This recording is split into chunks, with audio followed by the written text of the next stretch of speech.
¿Cómo están? Buenos días, Marcela, qué gusto. De nuevo, bienvenido, Estamos Marco ya. Antonio Reyes aquí. Pues nada, Marquito, quisiéramos seguir comentando sobre la coyuntura actual, ¿cómo ves? Exacto, bueno, buenos días, todavía nos dura un poco el año nuevo, no por la resaca, porque realmente no nos ha permitido celebrar mucho, sino seguir laborando y seguir con nuestra labor periodística, con todo lo que ha acontecido el 31, el primero, hoy, y lo sorprendente que lo dimos de primicia, recibimos una llamada para comentarnos de que el fiscal Marcial Eloy Paucar y Fran Almanza Altamirano se estaban dirigiendo a presentar su renuncia. Antes de que lo pasaran por los demás canales. Hay mucha gente, hay muchos canales que ya se han colgado de la nota que dimos como primicia y que dicen, la presión, no la presión, estos tienen también sus entripados. Tienen sus entripados terribles. Pero si estaban sindicados, pues uno de ellos en especial, sobre el caso de los cuellos blancos, Marquitos, entonces, ¿cómo lo van a poner justamente a investigar lo de Lavallato, el caso Lavallato? Imagínate, ¿no? Muy desacertado todo. Exacto. Estamos a esa hora de la mañana con el constitucionalista y amigo de la casa, el doctor Fernando Delgado Arbizuri, a quien le damos la bienvenida. Fernando, buen día. Buen día, ¿qué tal? Fernando, ¿qué tal? Un gusto, feliz año. Igualmente. ¿Ha sido feliz año para los abogados? ¿Ha sido feliz año para el entorno político de nuestro país, para el entorno constitucional? Bueno, la verdad, sobresaltados, ¿no? Sobresaltados y aparte muy preocupados por la situación de inestabilidad. La inestabilidad que ya se ha consolidado pues en el Ministerio Público. El Poder Judicial todavía se está en un proceso de rehabilitación y sin CNM, con una Junta Nacional de Justicia que está por conformarse y además con esta noticia que estamos a puertas ya de ver el tema del acuerdo de Odebrecht ya por firmarse, ¿no? Lo que definitivamente va a develar una lista de la más importante red de corrupción en el Perú. Se ha avanzado un gran trecho en el tema del caso Odebrecht. Para muchos un buen avance, para otros el propio Estado le ha puesto piedras en el camino a los fiscales desde que le da carta abierta a Odebrecht para que pueda empezar nuevamente a hacer obras y a contratar con el Estado. Pero sacar a los dos fiscales, el fiscal... En 6 meses lograron, sacarlos, ¿no? Y poner pues a Marcial Eloy y a Fran Almanza, ¿en cuánto riesgo o en cuánto peligro pone esta investigación? Mira, es como si estuviéramos frente a una final de fútbol y cambias el equipo en el camarín. O sea, que cambias a los titulares por cambias al equipo los suplentes, ¿no? Porque ya el acuerdo ya estaba, hasta donde están las informaciones, el acuerdo ya estaba elaborado, la Procuraduría tenía que suscribirlo y los fiscales han hecho un trabajo muy minucioso para establecer las penalidades y los montos de la reparación. Y se han empapado, ¿no? Porque el fiscal Domingo Pérez y Rafael Vela durante 6 meses consiguieron cosas que no se había conseguido antes, se han empapado, no puede venir otros 2 fiscales, tendrían que demorarse lo mismo o más nuevamente y se retrasa todo. Lo que ocurre es que esta medida, no siendo necesariamente irregular, porque me parece que la labor también de la prensa es instruir un poco en ese sentido, sí. No es irregular, sino impertinente y aparte... Por el momento. Por supuesto, porque el fiscal de la Nación tiene toda la potestad de cambiar cuando quiera, pero estamos en un caso que ha sido perjudicial para nuestro país, que ha desbaratado toda una mafia, no solamente de los cuellos blancos, sino toda una mafia política enquistada en el Perú. Porque lo denuncie, que hay mucha gente que piensa que eso que es una represalia, por la denuncia que hizo el fiscal Domingo Pérez a Chávarri, o porque muchos dicen que Domingo Pérez es figuretti, no se puede. El bien mayor era consolidar lo de Odebrecht. Pero hay otra cosa, esto demuestra pues la incapacidad, no necesariamente del Ejecutivo, sino del Congreso de la República, en que hasta la fecha hay una denuncia pendiente y ya ha pasado 4 meses y no se activa. Así es. Entonces, han estado viendo la forma, y creo que hay varias formas de, sin esperar la decisión del Congreso, de una vez desactivar esta jefatura, la jefatura del Ministerio Público. Varias opciones. La de Chávarri. Claro, así es. Ya. Claro. Pero tienes un Consejo Nacional de la Magistratura defenestrado, desaparecido. Pero recordemos, Marco Antonio, que esta resolución, digamos, hay que buscar una salida legal. No, ¿Es legal que Chávarri que el presidente Vizcarra declare en emergencia el Congreso? Sí, claro, es legal. sí. Es que es bueno, como dices, informar, porque hay mucha gente que dice no está haciendo porque él quiere ocultarse también. A ver, lo que pasa es que el concepto de las autonomías en un Estado constitucional significa una suerte de contrapesos, ¿de acuerdo? Y la función del Ejecutivo, ¿qué cosa es? Cumplir y hacer cumplir las leyes. Claro. Porque acá dice, el Ministerio Público es autónomo, nadie se puede meter con el Ministerio Público, por eso hace lo que le da la gana. El Poder Judicial es autónomo, hace lo que le da la gana. Pero en estos momentos, Fernando, sí, para que tú... Pero déjame terminar la idea. O sea, en el sentido siguiente, ¿no?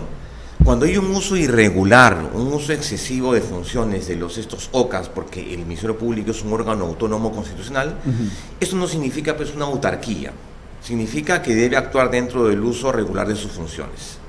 Ahora bien, en el sentido de que es un servicio público de justicia, el Ejecutivo está plenamente facultado para declarar esa situación de emergencia, lo cual va a traer como consecuencia, eso es lo que la gente no sabe, que se pueda convocar nuevamente esta junta de fiscales y que pueda, así como lo nombra, que también puede en todo caso dejar sin efecto el nombramiento.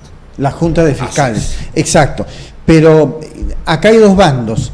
Hay un bando del Perú que está con Chávarri y que está con el Congreso de la República, que son los que blindan a Chávarri. Y hay el bando del presidente de la República y toda la gente que está, mi fiscal, tu fiscal, nuestro fiscal, y blinda a ellos. Entonces acá hay un enfrentamiento no por la legitimidad jurídica de nuestro país, por la legitimidad legal de nuestro país, sino por quién tiene más poder sobre quién. Y es peligroso esto ante el extranjero. Todavía en el Congreso hay mayoría. Claro, y en el Perú. Bien, yo no quiero entrar, yo no considero conveniente este ámbito de polarización, los buenos, los malos, los justicieros, los corruptos, los anticorruptos o los adalides de la justicia. Yo no veo tanto como eso. Yo veo aquí, por ejemplo, y hay que felicitar esto, la posición firme del Ejecutivo de tomar la decisión y decir, bueno, declararemos en emergencia el Ministerio Público y postular y llevar ese proyecto al Legislativo. Perfecto. Cosa que no ha hecho el Congreso. Ya. El Congreso va hoy día el presidente de la República, va a presentar a la 1 de la tarde este proyecto de ley, dice que si no le hacen caso va a apelar a la cuestión de confianza. Pero ¿qué pasa si el Congreso de la República sí pues presenta tu moción de confianza, todo lo que te dé la gana, pero no lo vamos a hacer? Hay otra opción, por ejemplo.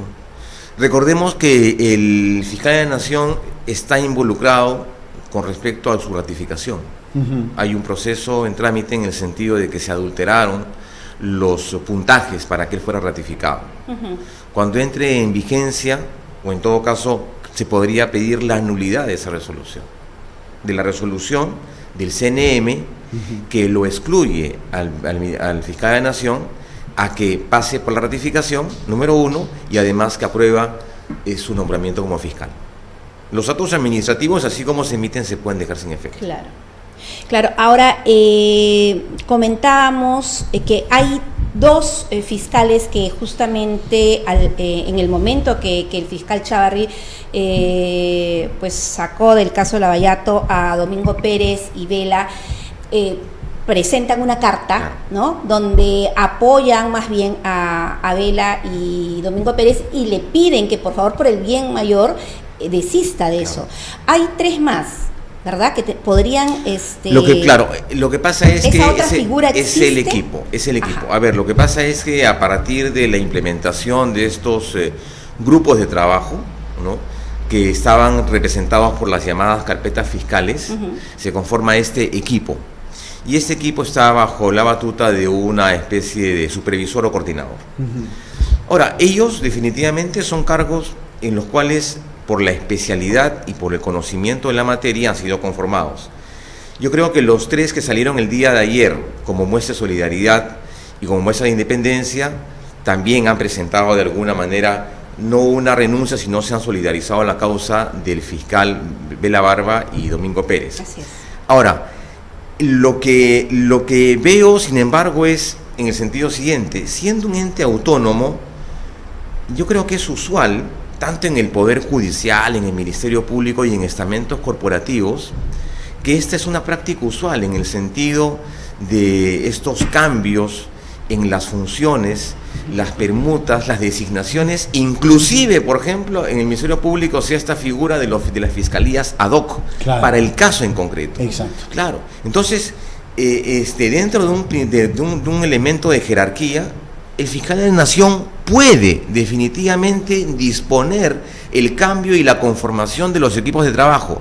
Lo que se cuestiona es efectivamente que es inoportuno, impertinente y además viniendo de quién viene esta decisión. Ahora, yo creo que se presta mucho a la crítica. Claro, con todo lo que se estaba hablando de él, de la corrupción, exacto, que estaba blindando. Y que en los últimos días se ha reforzado. Claro. Pero el tema es, sale por Figuretti, o sea, a mí me parece muy jalado. Mira, de los pelos. Esas tres razones que se han esgrimido. O sea, a mí me parece terrible. Eso, entonces, ese es el otro punto que quería compartir con los oyentes. Esas razones que se han esgrimido como situaciones de incompatibilidad para definitivamente separar a estos dos fiscales del equipo de trabajo, también revisten muchas críticas. La primera de ellas es en el sentido de que uno de ellos había prestado información de declaración a la prensa, la cual había entrado en contradicción con la política. Con el correcto proceso. Así es, con el correcto proceso.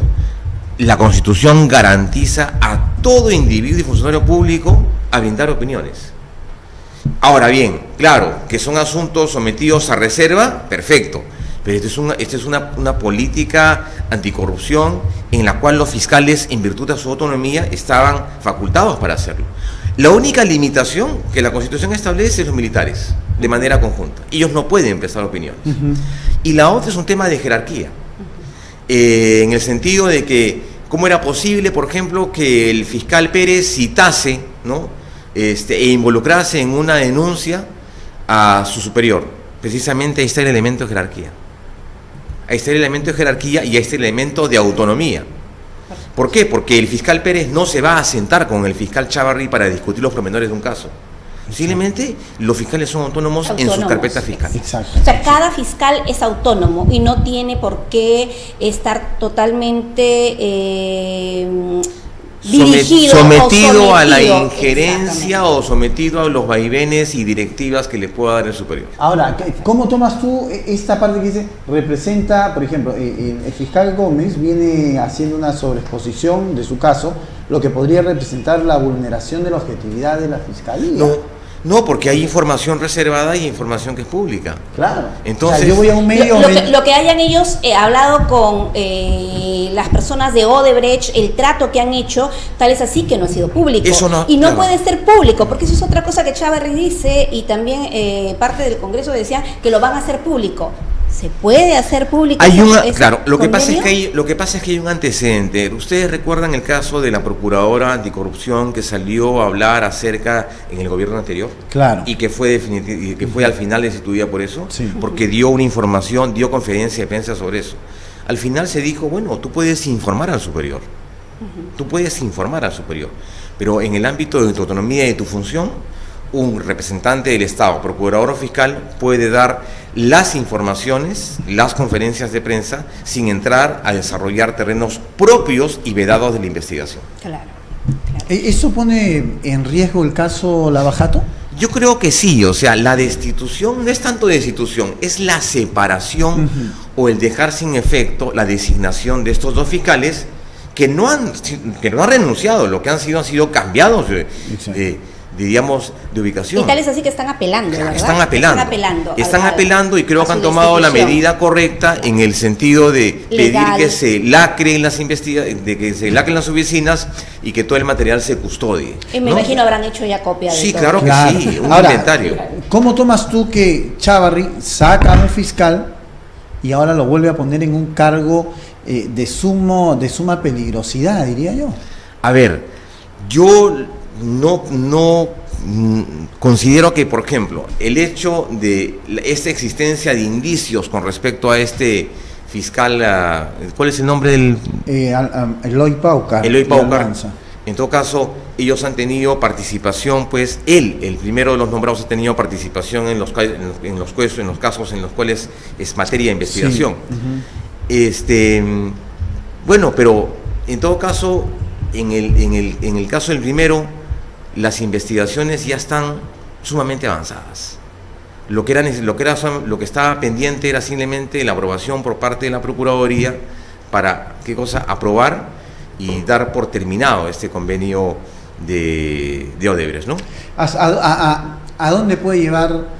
Porque algunos lo toman, los que no tienen mucho conocimiento, toman como una injerencia atrevida lo que está haciendo el presidente de la República. Pero como tú sabes, el presidente tiene las facultades para hacer el tema de pedir, por ejemplo, la reestructuración de repente del Ministerio Público o del Poder Judicial. Totalmente facultado. El mandato consuelo es claro.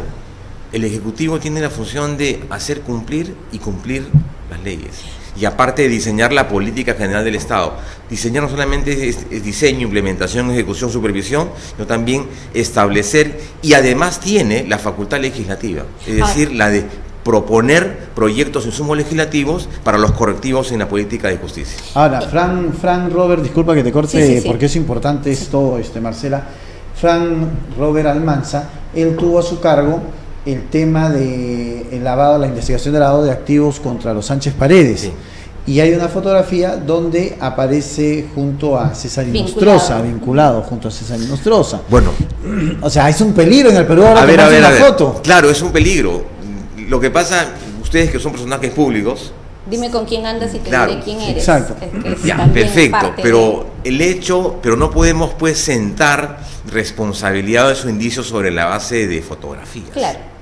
Porque antes César Inostroza pues era todo un juez renombrado. O sea, ¿no? todo aquel que se toma foto con Inostroza, todo aquel que se toma foto con algún famoso o con algún personaje controvertido y que no sabíamos a futuro si iba a ser involucrado en una situación como esta, no nos hace, digamos, responsables. ¿Cuánto poder tiene la Junta de Fiscales? O no hablemos de poder. ¿Cuánto puede hacer la Junta de Fiscales contra lo que viene sucediendo? Bueno, tomar decisiones, ¿no? Ya Pablo Sánchez Verarde, Soraya Ábalos ya se han mostrado en contra de las decisiones del fiscal Chávez, los dos, pero los acuerdos son por mayoría. Pero acá los votos van a ser bien difíciles para sacarlo a Chávez. Bueno, la presión es tan fuerte y creo que los argumentos y aparte los cuestionamientos congénitos de su nombramiento, yo creo que han debilitado seriamente la figura del Ministerio Público. Dicen que es el fiscal del fujimorismo. Obviamente, yo creo o sea, ¿sí crees que está blindando? Yo creo que sí. Yo creo que por los pasos y por las actitudes y las acciones que ha venido tomando, ha tenido como consecuencia el entorpecimiento en los juzgamientos de Keiko Fujimori y Alan García. Ahora, ¿qué decisión, viendo desde una mirada ajedrecista, qué movimiento tan erróneo del fiscal Chávarri? ¿Cómo es que en la noche, como dicen, en la oscuridad, va un día antes de Año Nuevo, donde todas las personas están en otra cosa y destituye? O sea, ya por ahí es cuestionable. Es inoportuno, inadecuado, impertinente. Que iba a ocurrir todo esto, no pensó que se iba a regresar el presidente, no pensó que lo iban a querer sacar y que se iba a armar todo esto, no pensó que la gente iba a salir adelante. Nos hace recordar el 24 de diciembre del año pasado, ¿no? Exacto.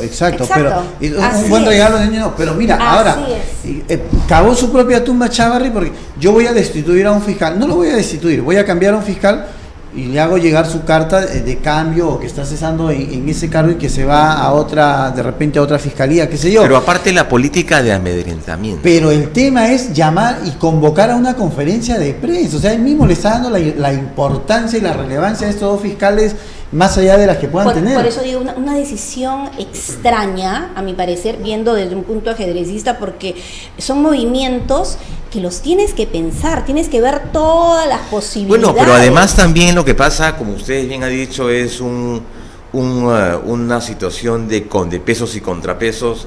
Recordemos que fiscal Chávarri pues ha sido ninguneado, obviado de cuanta convocatoria de reunión oficial ha habido. Exacto. Entonces, hoy día se inaugura el año fiscal. Ya, y no va a ir el presidente. O sea, por ejemplo, en las reuniones últimas que ha tenido el Consejo de Estado, Chávarri no ha sido convocado.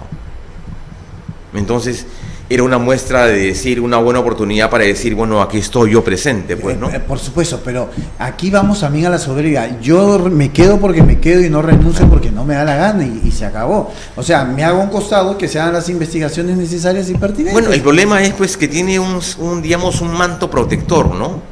Es el Congreso de la República. Es la mayoría que no ha todavía tramitado la acusación correspondiente. Ahora, acá hay algo que hay que recordar también, que Almanza Altamirano fue el que archivó el caso del sodalicio, las investigaciones del sodalicio. Así es. No, por donde lo veas, la decisión de poner a estos otros dos fiscales estaba totalmente extraña, rara, ¿no? Ahora, ¿cómo es posible que esto ya no se dé? Que el Congreso se retarde, ¿no? Deje el caso, no lo haga larga. Tenemos el día 14, es lo de Odebrecht. Así es. No vamos a llegar al 14, vamos a tener que dilatar ese tiempo. ¿Qué puede hacer entonces esto el presidente? Esto se tendrá una vez que se agende. Recordemos que los proyectos del Ejecutivo tienen prioridad en el Legislativo. Por la parte de la presidencia del Congreso ya ha expresado la voluntad de darle el trámite rápido y preferente a esto, con la nueva recomposición del Congreso, de las fuerzas políticas del Congreso. Con el nuevo presidente del Congreso. Con el nuevo presidente del Congreso. Yo creo que ya se podría asumir una posición mucho más firme. Antes de que se llegue a la cuestión de confianza. Por supuesto. Fernando, y esto llama a la reflexión el tema de que la reorganización dentro del Ministerio Público tiene que ser ya y al 100%. Así es. Al 100%. Sí, pues, pero lo que pasa es que estos procesos de reorganización, yo creo que desde que estudiaba Derecho, todas las entidades públicas... ¿Quién reorganiza a quién? O sea, el tema es quién reorganiza a quién. Porque está tan podrido el Ministerio Público, y lamentable por muy buenos abogados que existen, que se esté cayendo en este tema. O sea, reorganización. Esta noticia ha dado la vuelta al mundo antes de las 12 de la noche. Y es más, por ejemplo, ¿no? Fiscales que han estado en labores de investigación, como este fiscal Concha, por ejemplo. Míralo, hoy día está preso en una carceleta. Será en honor a su apellido. Hasta la decana del Colegio de Abogados envió también un comunicado. Sí, pues, pero en el caso de nuestro colegio de abogados, yo hasta ahora no he escuchado un pronunciamiento firme. Bueno, con pinzas, pues, por ejemplo. Un pronunciamiento firme, una medida, por ejemplo, de los procesos y el retiro de medallas y de grados que han entregado a personas vinculadas a estos, o con indicios o con serio cuestionamiento de corrupción. Que se debería. Claro, como una muestra moral de los colegiados y agremiados, del Colegio de Abogados, digamos, presente. Eso es lo que debería seguir. Ahora, lamentablemente no lo es. Ahora yo me imagino que Marcial Eloy y Fran Almaza estarán diciendo a qué hora carajos aceptamos ese nombramiento, porque ya nos han esculcado, que ya nos sacaron toditas las perlas, ¿no? Que podamos tener o que no podamos tener. Es que esto es muy, muy extraño, Marquito. Que no supieran que esto iba a reventar así, ocurrió, como dijiste, el día 24 del año pasado. ¿Perdón? ¿Qué se está tapando? ¿Se está tapando a Alan García? ¿Se está tapando muchas cosas. Mira, se está tapando ahí. Por ejemplo, han habido indicios de 24 procesos en Odebrecht de, digamos, entregas de dinero acreditados. De los que ya conocemos. Alcaldesas. De los que ya conocemos, de lo que figura en la prensa, Susana Villarán, Toledo, Alan García, Keiko. ¿Y los que no? Y aquellos que no conocemos. Exacto. Entonces, estos acuerdos de colaboración lo que van a permitir es ya dar nombres, cuentas. Acá hay algo muy sospechoso. Meten en prisión preventiva a Ollantumal y a Nadine Heredia. Oye, pero Nadine Heredia no tenía cargo, no tenía cargo, pero hizo uso indebido pero fue presa. O sea, y ahora el informe Lavajato que presenta la señora Rosa Barta excluye a Alan García, excluye a Keiko Fujimori, no, pues porque ella no tenía vela en el entierro. Por eso es que hay que distinguir dos cosas. Alan, Ollantuma y Nadine Heredia fueron precisamente incluidos en una investigación por lavado de activos. Pero el tema de no era parte del Estado. No era, pero no ella recibió una buena cantidad proveniente de Venezuela, ¿de acuerdo? Exacto. Y comenzó a hacer un uso indebido y hacer una declaración falsa en los registros de la Pero, exacto, pero no te incluye dentro de pero ha tenido ella que estar en una investigación al margen de la de Ollantuma o de la de Alan García. Era lo mismo, porque era la misma caja. ¿Ah? Era la misma caja, la de Nadine Heredia y la de su esposa. ¿Y por qué entonces en esta investigación de Odebrecht no se ha querido meter a Keiko Fujimori? Ahí está. Lo que pasa es que las investigaciones han estado procediéndose. Exacto. Y se ha mantenido a Chávarri. O sea, acá hay un trasfondo que no sé cuándo irá a terminar, si revienta el chupo antes de... No, y aparte el problema no solamente es, bueno, perfecto el acuerdo, ¿no? El acuerdo en el cual el Estado peruano y Odebrecht va a tener que arribar, y que esperemos que sea beneficioso en términos económicos. Es un acuerdo muy pobre. Claro. Demasiado pobre. O sea, hay que ver qué es lo que nos están dando. Claro. Lo que pasa, por ejemplo, en Estados Unidos se ha establecido de que, por ejemplo, ellos paguen una indemnización muy alta, muy elevada, y que sigan trabajando con normalidad, pero que se sujeten a leyes federales. Ya. Pero acá ellos tienen la mayoría de los ahorita terminamos de los contratos de consorcio, de consorcios de construcción. Claro, la IRSA Sur, la IRSA, y también tienes los peajes, claro. Tienes el tema de los peajes y no se va a poder incluir a cierta cantidad de funcionarios que trabajan acá en el Perú, que han estado ligados al caso Odebrecht. Entonces hay un montón de concesiones que el Perú está haciendo. Pero hay que ver la indemnización. Pero además también, se tienen que sujetar pero como te digo, hay más o menos un aproximado de 24 personas que han sido comprometidas en estas investigaciones y que este convenio de colaboración eficaz o de delatores, como se llama, iban a dar cuenta de personas involucradas en el Perú. Por la lucha contra la corrupción es más que nada, Marquitos, el hecho de que yo pienso ¿qué es lo que nos van a dar? Sí, pues quizá no sea el mejor convenio, pero como dicen, en vez de un juicio largo, preferí un mal convenio. No, pero ya estaba por aprobarse. Exacto, ya está. En este caso ya está. Para despedirnos, ¿debe renunciar Chávarri o debe esperar que lo voten con una patada en el poto? Debe renunciar. Debió renunciar desde el primer momento que hubieron indicios, digamos, que ensombrecían su designación como fiscal, ¿no?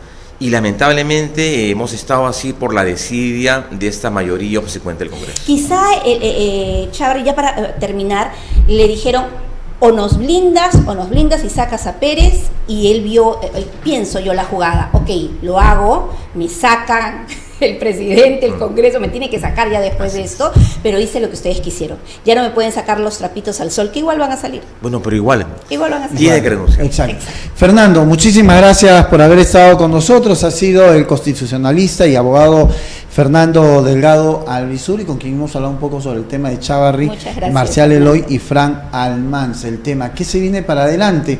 Bueno, no sabemos, solamente queda que Chávarri se vaya o por las buenas o por las malas. No se mueva porque luego viene el doctor Héctor Quevedo, que es un famoso reumatólogo y con quien vamos a hablar sobre los efectos del cannabis, ¿no? Para la panacea para algunas dolencias y algunas enfermedades. A ti que te han operado, ¿no? Desmitificando lo que puede ser a ti que te han operado, o Fernando, antes que subía las escaleras decía, ya no puedo doblar muy bien la rodilla, vamos a ver si el cannabis le hace efecto. Muchísimas gracias, no se muevan, estamos en línea. Regresamos.